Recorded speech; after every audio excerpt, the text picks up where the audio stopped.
Social media पे आजकल कुनाफा chocolate बहुत ज़्यादा फेमस हो रही है और इससे बहुत तरीके की रेसिपी भी बनाई जा रही है। तो आज मैं आपके लिए कुनाफा से ही एक बहुत ही ठंडी-ठंडी और मीठी-सी मिठाई लेकर आई हूँ, जिसको बनाना बिल्कुल ही आसान है और ये मिठाई जो है बहुत ही ज़्यादा टेस्टी बनती है। बिल्कुल माउथ मेल्टिंग रेसिपी है। तो उम्मीद रखती हूँ फ्रेंड्स आज की रेसिपी आपको पसंद आएगी। तो चलिए फिर बनाते हैं। तो कुनाफा की इस रेसिपी को बनाने के लिए सबसे पहले हम लेंगे जार और इसमें हम डालेंगे करीबन 1/3 कप पिस्ता। तो मेरे पास ये छोटे वाले पिस्ता, अगर आपके पास बड़े वाले पिस्ता हो ना तो आप वो भी ले सकते हो। अब साथ में ही करीबन 3 टेबलस्पून हम डालेंगे इसमें चीनी। चीनी की जगह आप यहाँ पर मिश्री या देसी खांड भी ले सकते हो अगर आपको चीनी यूज नहीं करनी है। आप चाहो तो थोड़ा सा मिल्क पाउडर भी इसमें डाल सकते हो। बस अब इन दोनों ही चीजों को हम पीस लेंगे। पीसने के बाद इस तरीके का बिल्कुल फाइन सा हमें पाउडर बनाना है। ये देखिए ऐसा पाउडर हमें इसके लिए रखना है। अब इसको हम साइड में रखते हैं। अब इसके बाद हम कढ़ाई के अंदर 1 टेबलस्पून देसी घी डालेंगे और इस घी को हल्का सा गर्म कर लेंगे।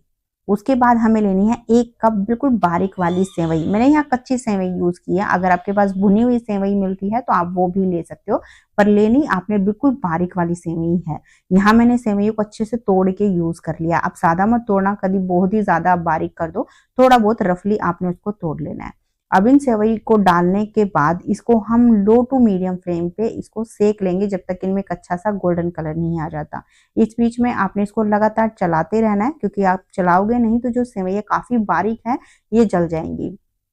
तो आप देख रहे हो कि सेवई में अच्छा से गोल्डन ब्राउन कलर आ गया है। बस इससे ज्यादा इनको भूनने की जरूरत नहीं है। इनको हम निकाल लेंगे और उसके बाद हम इसी कढ़ाई के अंदर डालेंगे करीबन आधा कप दूध। तो दूध आप कोई सा भी ले सकते हो, जो भी घर में आता है वो दूध यहाँ पर यूज कर लेना। अब इस दूध के अंदर 2 टेबलस्पून हम चीनी डालेंगे। चीनी की क्वांटिटी आप अपनी पसंद के हिसाब से भी ले सकते हो। अगर आप ज्यादा मीठा खाते हो तो आप थोड़ी सी चीनी की जो क्वांटिटी है उसको ज्यादा ले लेना। बस अब इसे थोड़ा सा हम चलाते हुए एक बार चीनी को अच्छे से घुलने तक दूध को पका लेंगे। अब जब आपको लगे कि चीनी इसमें अच्छे से घुल गई है तो बहुत ज्यादा हमें इसको पकाने की जरूरत नहीं है। यहाँ पर इसमें हम डाल देंगे पिस्ता का पाउडर जो अभी हमने तैयार किया हुआ है। बस अब इस पाउडर को डालने के बाद इसको अच्छे से हम दूध में मिक्स कर लेंगे। मिक्स करने के बाद अभी आंच को आपने लो और मीडियम के बीच में रखना है और उसके बाद जो हमने सेवई अभी भून के रखी हुई है ना वो सारे इसमें डाल देंगे और उसके बाद इसे लो टू मीडियम फ्लेम पे करीबन 2 से 3 मिनट के लिए अच्छे से मिक्स करते हुए थोड़ा सा पका लेंगे। यहाँ पर हमें सिर्फ सेवई को हल्का सा नरम करना है, बहुत ज्यादा नहीं करना। अगर बहुत ज्यादा देर आप इसको पकाओगे ना, एक तो जो सेवई है ज्यादा नरम हो जाएंगी, साथ में ये थोड़ा सा थिक हो जाएगा तो इसको रोल करने में थोड़ी हमें दिक्कत आएगी। तो बस अभी 2-3 मिनट मैंने इसको यहाँ पर पका लिया है। जो सेवई है थोड़ी सी नरम हो गई है। बस अभी आंच को बंद कर देंगे और इसको हम ढक कर साइड में रख देंगे। इतनी देर में थोड़ी बहुत स्टीम की वजह से हल्की फुल्की और कुक भी हो जाएंगी। तो अब हम फिर से लेंगे 2 कप दूध और इस दूध के अंदर हम करीबन 1/4 कप डालेंगे चीनी। तो चीनी की जो क्वांटिटी है आप अपनी पसंद के हिसाब से कम या ज्यादा इसमें ले सकते हो। आप चीनी नहीं डालना चाहते तो इसकी जगह फिर आप मिश्री या देसी खांड ले लेना।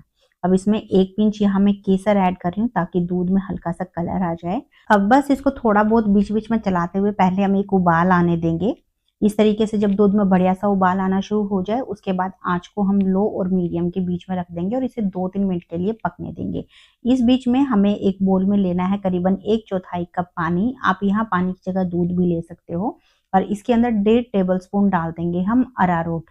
आप यहाँ पर अरारोट की जगह कॉर्नफ्लावर ले सकते हो या फिर कस्टर्ड पाउडर भी ले सकते हो। अगर आप कस्टर्ड पाउडर लेते हो तो फिर आप यहाँ केसर को स्किप कर देना। अब अरारोट को डालने के बाद इसको अच्छे से हम घोल लेंगे पानी के अंदर जब तक कि इसके अंदर की जो गुठलियां हैं वो पूरी तरीके से खत्म नहीं हो जाती और इस तरीके का बिल्कुल स्मूथ सा ये घोल नहीं बन जाता। बस अब ये जो घोल है ना इसको हमें दूध में डालना है, पर उससे पहले एक बार चम्मच से आप इसको चला लेना। कई बार अरारोट वगैरह जो है वो कटोरी में नीचे सेट हो जाता है। तो अब इस घोल को बस सीधा हम दूध में डालेंगे और उसके बाद आंच को मीडियम पे करेंगे और इसे कम से कम 2 से 3 मिनट के लिए कुक कर लेंगे। बहुत ज्यादा देर पकाने की जरूरत नहीं है, सिर्फ इतना ही पकाना है कि जो अरारोट है उसका कच्चापन खत्म हो जाए और हमारा दूध हल्का सा गाढ़ा हो जाए। तो अभी करीबन मैंने 2-3 मिनट ही इसको पकाया और आप देख रहे हो जो दूध है वो पहले से काफी गाढ़ा हो गया है। आप देख सकते हो चम्मच के ऊपर एक अच्छी सी कोटिंग आ रही है।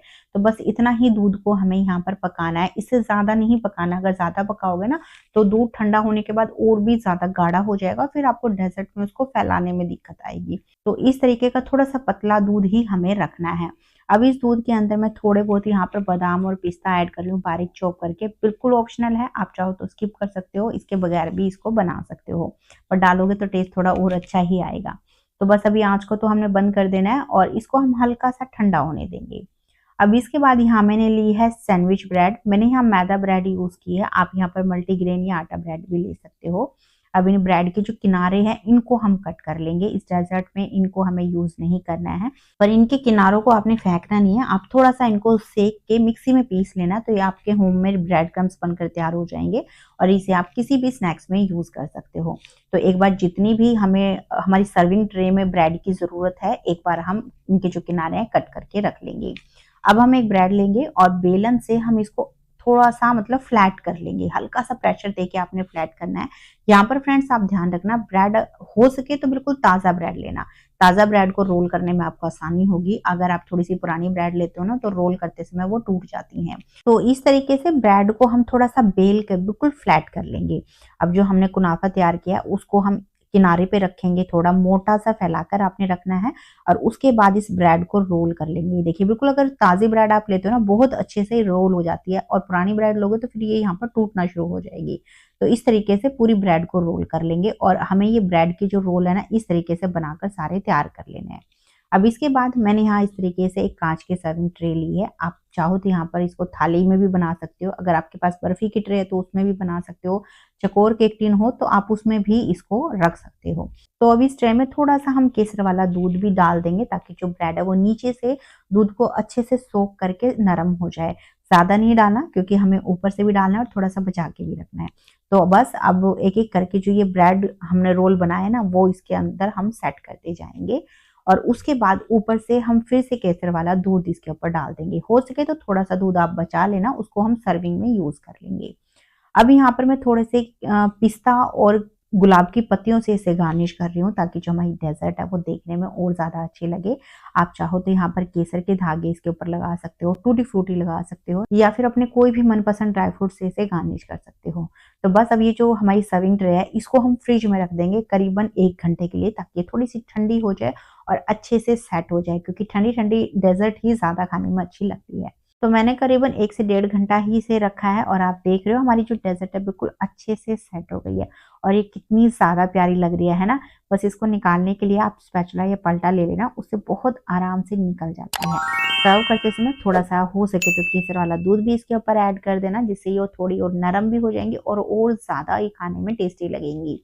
तो फ्रेंड्स ये जो कॉम्बिनेशन है ना कुनाफा वाला बहुत ही बढ़िया है, एक बार आप ट्राई करना। आपने इसको एक बार बना लिया ना पूरी गर्मी इसको बनाने वाले हो, क्योंकि ये बहुत ही ज्यादा टेस्टी रेसिपी है। तो मैं उम्मीद रखती हूँ फ्रेंड्स आज की रेसिपी आपको अच्छी लगी, पसंद आई तो प्लीज लाइक करना, शेयर भी करना, और साथ में ही आपको अगर ऐसी ही इजी रेसिपी पसंद है जो आप आसानी से घर पे बना सको तो प्लीज चैनल को सब्सक्राइब भी कर लेना। तो चलिए फिर मिलते हैं आपसे एक नई रेसिपी के साथ में।